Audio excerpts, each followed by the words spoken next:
Hey guys, what's up? Welcome back to my bench, and this will be a continuation of the last project update video that I showed, covering some of the projects that I've gotten done lately. Now, these are all the ones that I've just finished that I was not able to show last time because they were not quite done. I've had a few weeks now to be able to take a few weekends off of work, and I was able to stay home and get a lot of stuff done. So I got a lot of projects to show here, so might as well get started. Really, a lot of this is mine, so I haven't done any real client projects lately, so it's kind of nice in a way because I've been able to just do more of my own work, so it's kind of nice. To start though, I have a few exact real boxcars now, and basically anybody will know what these are. These are I think the staple of the Southern Railway, the classic waffle side boxcars used in the paper service. And with these cars, again, they're exact rail models, and right away they're really nice cars, and they just look way better with weathering. What I modeled was two different variations of it though, and I'll go ahead and start with this one. To start with these cars, they're not so much dirty, but a lot of what the weathering is that you'll see on them is just the roofs, and then you'll see these, like, all the logos and all the stencils just really badly faded, and then you'll see like the bleach spots on it, and then you'll see all that kind of streaking down, as you can see. And both these cars are modeled off of prototype photos, obviously. And with the first one here is NS 407075, and as you can see, I added the primer spots with the safety stripes added, of course. A good bit of weathering. You got a few rust spots, some scratches on the area around the door, on the panels and stuff where the door is dragging across there. And you can see I weathered it all nicely, so that came out pretty good. And you can see on the door, you got these little areas where they painted with fluorescent paint. Those little hinges, I believe, on the door there. And again, that's all based off of prototype photos. And now on the roof on this car, I kind of experimented with some oil paints. So you can see I got some really decent effects with the oil paints. And then after the oil paints dried, I came back with a wet brush and basically did some paint chipping effects. As you can see with this car, this is the one that had the replacement roof panels done. You see, there were two versions of this car. The earlier cars, when they were repainted from Southern to Norfolk Southern, had the red roofs. And then later on in their lives, they got the new replacement silver panels. So some were painted like this one, and then others were unpainted. So I have two variations of the car here. So as you can see with this one, you get the silver panels, which are starting to corrode really badly, and are just being eaten away, and are nice and corroded. So this came out really nice. Here's this side, as you can see. This is probably my favorite side of the car right here. I think they just came out awesome. Nothing too crazy though, but even the simple, subtle weathering like this really makes a car come to life. Really like it. And of course the exact rail cars have all that nice detailing, which is exceptionally nice. A real plus for these cars. And you can see the kick up on the ends, very important when modeling these cars. As you can see, really nice. I did keep the KD couplers on these though, because they're the scale ones, and they do look pretty good, so I didn't have any problems. I just cut off the trip pins and called it good. So otherwise, really nice cars, very nice. So there's the first one. We'll go ahead and show you the next one here. And again, this is the earlier car, so I weathered this one a little bit heavier, and as you can see on the roof, being the original red roof, you can see most of the red paint basically peeled off, revealing all the basically unpainted metal underneath, which is, again, badly corroded, very heavily eaten away. And again, I modeled this with sponge techniques and then the oil paint effects, which it took a little while to kind of experiment with. And these are actually the first two cars I experimented with oil paints to do the roof weathering. And I think actually I learned this technique from a Model Railroad article, which was done a while back on covering weathering.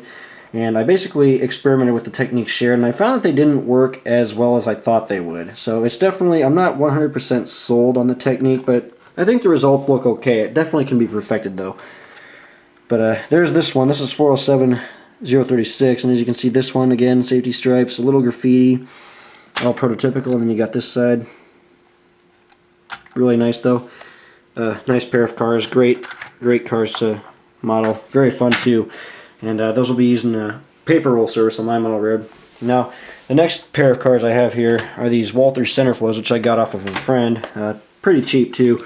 And with these, I just weathered them up relatively lightly. They're pretty clean in terms of graffiti, as you can see.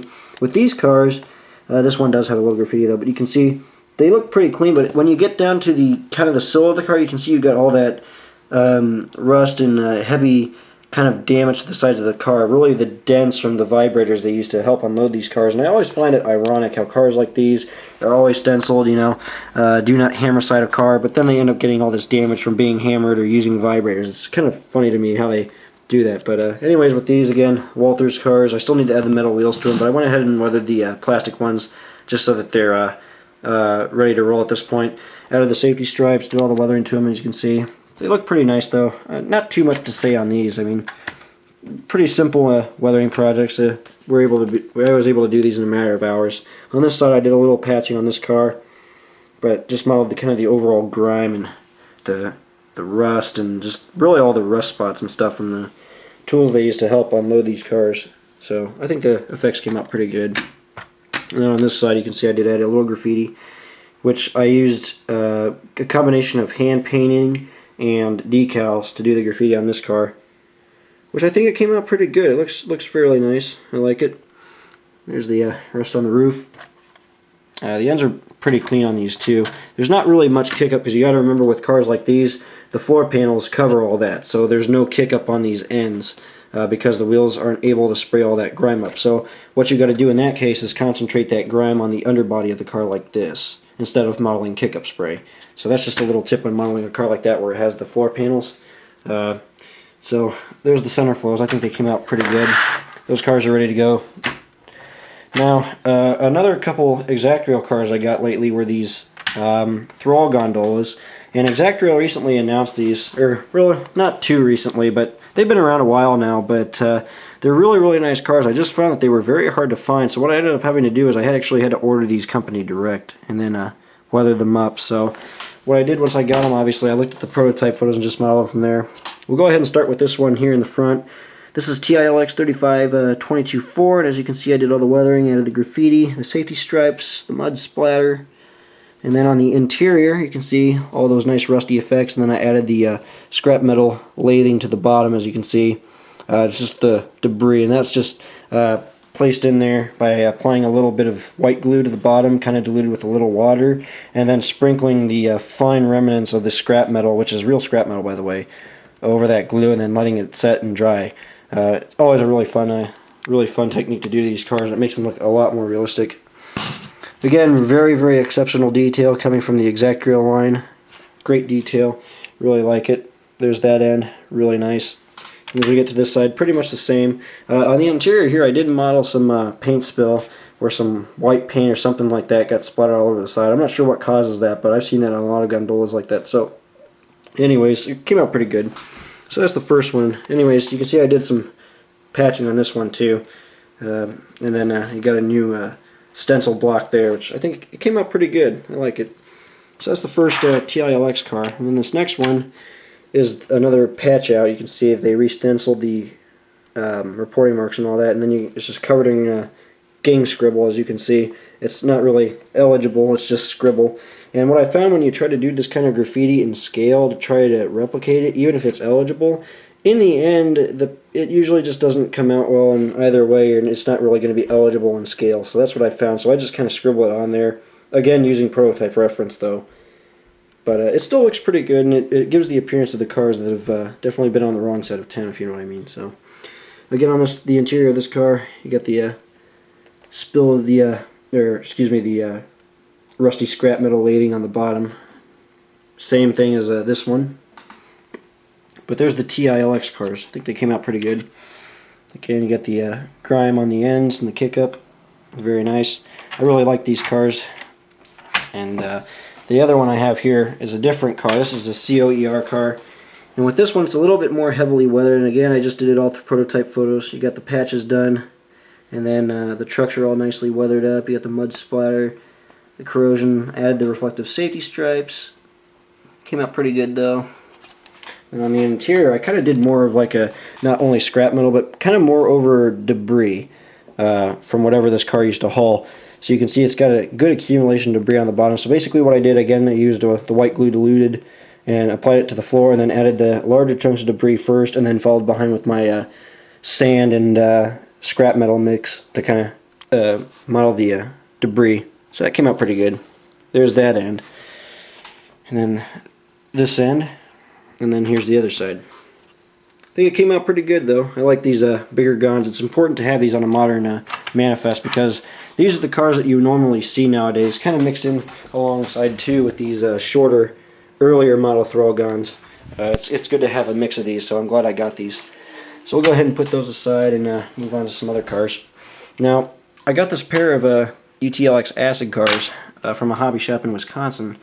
And what I did with these was I just weathered them up again using prototype photos, and I modeled them as up to date with the reflective safety stripes, and then did all the weathering on them. You got the kick up on the ends. The shelf couplers I'm going to keep too. Those are the McHenry couplers, so those are nice. And as you can see, the trucks came out really good.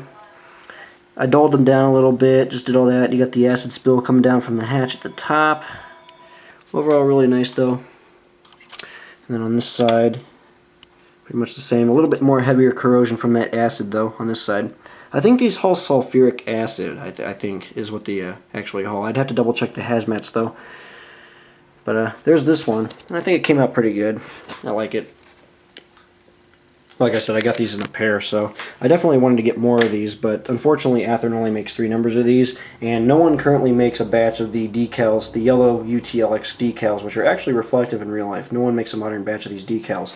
So my original idea was to get a whole bunch of these cars and then just renumber them, like I've done with other cars, but unfortunately no decals exist for these, so it makes it a little tricky. So until I can find, maybe if someone creates a modern UTLX decal sheet with the yellow printing, I might be able to get some more of these and just do them in a quantity, so who knows. So here's the other one, as you can see. Pretty much the same, a little bit different variation in weathering though to keep them kind of, you know, unique between each other. A lot more heavier acid spill on this one. I did that with a combination of dry brushing and then hand painting, and then followed behind with the chalk pestles, of course. Came out pretty good. Reflective safety stripes and all that good stuff. There's that end. Gotta be really fragile with these cars though, or delicate anyways because of the fragile details. There's that end, and then here's this side. So there they are, my little UTLX acid cars. I love these. These are some of my favorite tank cars out there, next to those big old 33K LPG cars. Now, I've already shown you guys this one a while back, but I thought I'd show it again because I was able to complete the weathering along while I was doing these. I was able to finish the weathering on this car. So what I did with it was also modeled the acid spill on it, and then just kind of finished up the weathering in general. So it looks a lot better than it did. Just thought I'd show this in just for fun though. You can see another good car. This is the Genesis acid car though, compared to the standard RTR cars. Again, I've pointed this out, but you can see the difference in detailing. There's a little bit more etched metal detail and a lot more underbody piping than say the standard RTR car here. And you can even see that the standard RTR car does not have the cut bars or the hoses compared to the Genesis cars, which do. So just a little variation there. So there's my acid cars anyways. This one's done. Looks really good though. I love that acid spill. It's fundamental on these cars. All that heavy corrosion. Fun cars to model. So, and then these last 3 Gons that I have here are from the new series of Gons that Athearn just announced. These are for the DJJ or DJJX, the company. And these are the older Thrall cars, the high side Gons that used to be coal cars, the rotary dump cars. And with these, they now haul scrap metal, and as you can see, I got a 3-pack of them, and I just modeled them as in the photos. To start, we got the first one, which is 1411-9, and as you can see, this one's covered in graffiti. You got the grime, the rusty streaks, the mud splatter all over it. Add the reflective stripes, and you can see it's just beat to crap. I used the heat from a lighter and a few matches to do all the kind of the dents and dings in the side of the car there, as you can see. And even on the ends too. And if you look at the very side of the car like this, you can see how the side actually bends out like that. And that's a fun modeling project when you model these cars. I like to bow out the sides because a lot of times on the sides of these cars they bow out really bad from being kind of the load being stuffed in there. They kind of bulge out. So I modeled that with using rod styrene, which I basically inserted into the inside of the car to basically stretch the sides. And if you look from the top, you can kind of see that bulging action. So that came out pretty good, and of course after I weathered each one of these cars I added the scrap metal debris loads to them, kind of the coarser stuff that these cars usually haul. So I think these came out pretty good. So there's this one, then you get to this one, you can see I did some patches on this side, and this one is freshly re-stenciled, as you can see. Again, pretty much the same though, just modeled the damage and just the heavy weathering that you see on these cars. I think it came out pretty good though. And then you get this one right here. Again, a really nice car. You can see all the graffiti and all that. So there's these. These are really, really nice. I really like how they came out. I think they look awesome for my modern scrap metal fleet. So I'll go ahead and turn these around for you guys real quick so you can see the other sides. And here's the opposite side of the cars that I've just showed.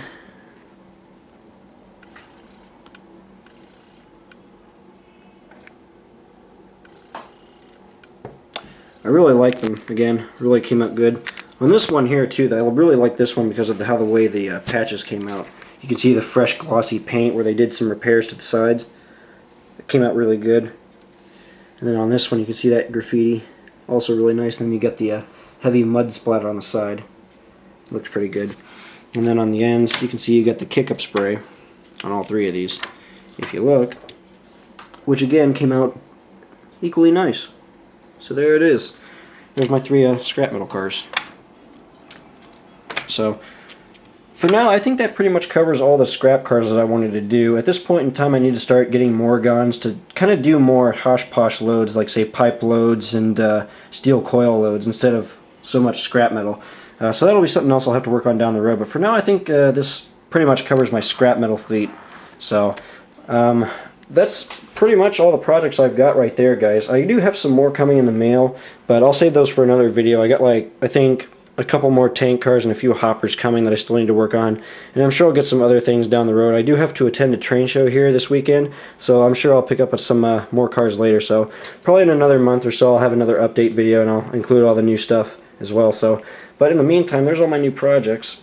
So, and before I go, I'll go ahead and show you guys all this stuff here. I wanted to show you, well, actually, before I show you these locomotives, all this here is all the stuff that I've been selling lately, and I've been really successful in my sales. I actually sold all these tank cars here in one day. Yeah. And all this stuff here was on eBay. I have these two locomotives ending soon. They're up pretty high at the moment.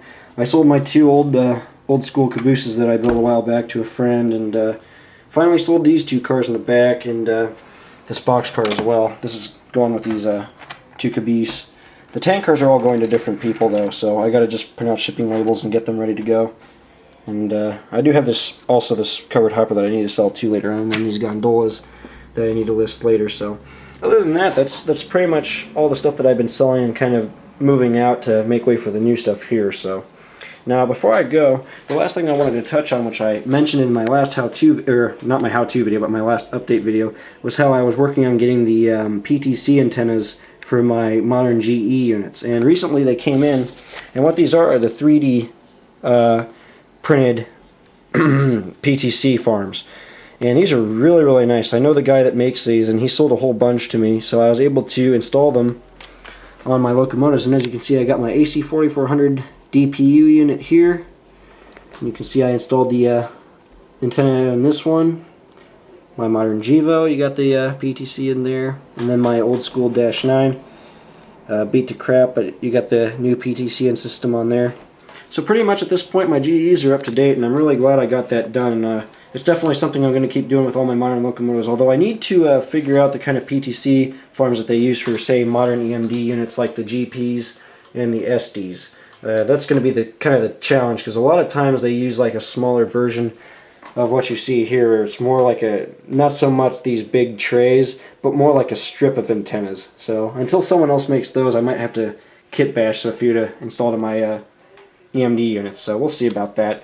But it's definitely nice that we're getting all these new products, and just the amazing results we're getting from the new technique of using 3D printing. It's just amazing what we're coming out with these days. So there's the 3 GE units that I've been working on. Got the PTC on there, so that's pretty much it at this point. So again, thanks for watching, guys. It gets us up to date here. Like I said, I'll have another layout update here in another month or so. So until then, I'll have some more projects to work on. But another new video that'll be also coming out soon is I'll have to actually roster all my rolling stock and maybe make a picture slideshow or something of all my rolling stock and all my locomotives put together in some montage or something. Maybe add some music to it or something. That's something I gotta work on.